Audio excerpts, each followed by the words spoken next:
Hola, me llamo Leticia, soy especialista de alianzas con UNICEF Venezuela. Estaba en la oficina cuando empezó a temblar y mi primera preocupación fue: ¿los niños estarán bien?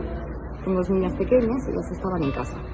Menos mal las encontré, estaban sanas y salvas, pero no todos los padres han tenido esta misma suerte y no todos los niños han tenido la misma suerte de encontrar a mamá y a papá. El contexto es bien duro y creo que estamos viendo la punta del iceberg. Ahora mismo, más que nunca, necesitamos vuestro apoyo para brindar acceso a servicios de base que pueden salvar vidas, suministros en salud, agua, higiene y saneamiento, servicios de protección de la infancia en momentos donde estos niños lo necesitan tanto, pero apoyarnos también a más largo plazo. Porque estos niños, para que se vuelvan a sentir seguros y tranquilos, también tienen que volver a la escuela, a infraestructuras seguras y acogedoras, donde pueden volver a encontrar a sus amigos y poder tener una cotidianidad normal. Hay muchas otras viviendas aquí, alrededor, y sobre todo en La Guaira, que están en un estado dramático.